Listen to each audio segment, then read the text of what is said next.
Sobrang tahimik sa village.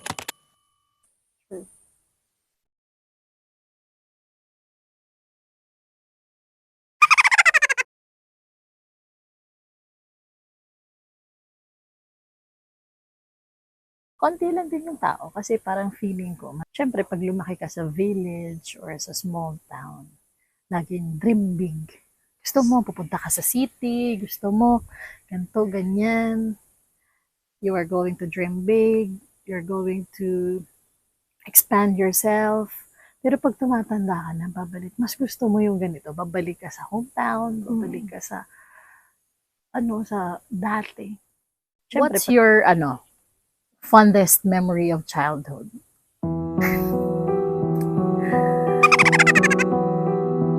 May pa-shoulder.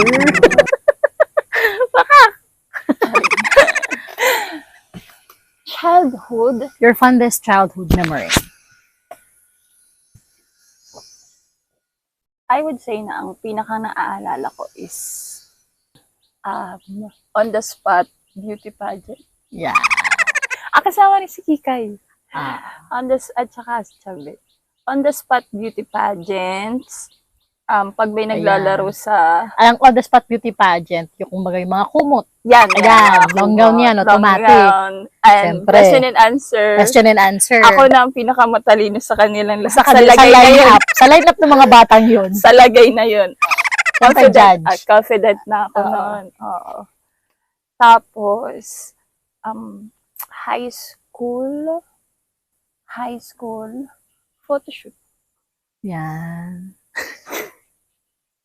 Photoshoot talaga, no? Sabi nga natin, siguro kung hindi tayo siyempre nabugbog kasi tayo ng buhay. Pero siguro kung na-pursue lang natin yung mga interest natin nung bata pa tayo. Like for example, makeup, photoshoot, taking videos. Siguro kung tuloy lang natin yung pursue yung passion natin, siguro nasa ibang field tayo kasi ang makeup nun, di ba? May make-upan kita at wala pa tayong makeup nun. So, ang makeup natin nun, very limited. Yun nga ang ang adventure natin doon. Ano kaya resourceful tayo nun eh. Ano kaya ang makeup? Ano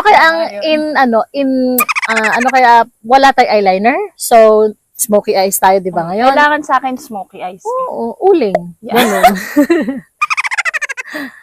Wala ka pang phone na maganda. Diyos ko po, parang high school, college na ako nagka-phone nun. Ako, tita.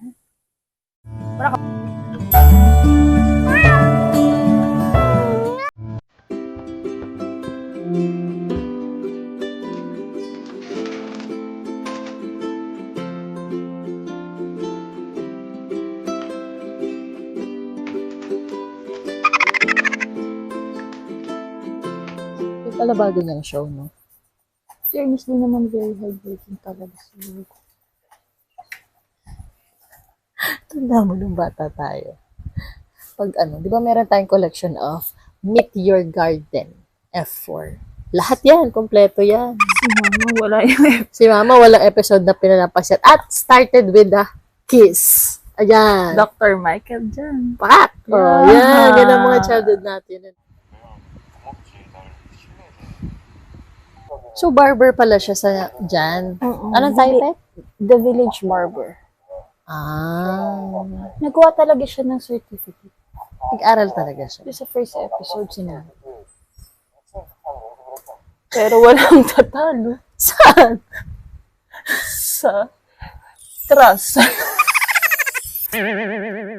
Customers mo. Mga customers ko nun ay ang mga beauty pageant girls. Si Chabe, si Kikay, ikaw, si Pai. Kayong apat. Tsaka full glam yun. Full glam yun. When I say full glam, kasama haircut. Kunwari, naisipan mo ng bob ka ngayon. Bob ka ngayon. Bobcat ka ngayon. Bobcat ka ngayon. Without mirror, ha? Without mirror. Kumbaga, surprise ako na. Surprise, bobcat. Oo. Ibig ka na lang pati. Parang maganda sa'yo ang bobcat. Parang maganda sa'yo layered ka.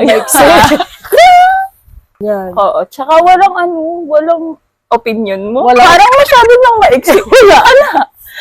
Invalid. Invalid lahat ng ano mo. Depende Saka bawal kang magreklamo na hindi mo nagustuhan. Kasi may make-upan ka pa Oo. hindi pa tapos Kumbaga, yung Kung makeover. ano ang maisip mo nun, ikaw yan. Ikaw tong karakter na to yun. Pero, ay naluluha na po. Naluluha na po ang customer. Kaya siya trust na lang. Kasi over the year, you build the trust. Yeah. Hanggang sa, naturally, nagugustuhan na nung mga customer yung buhok. At kasi, yung buhok. At saka, na-practice na rin kasi. Na-practice na rin kasi sa tagal. Nagtataka din ako, repeat customer din kami. Oo. Na-practice na rin kasi at saka parang na-build ko na yung skills. Okay na. Oo. Na umabot na sa point na hindi na nagpapagupit sa iba kasi hiyang.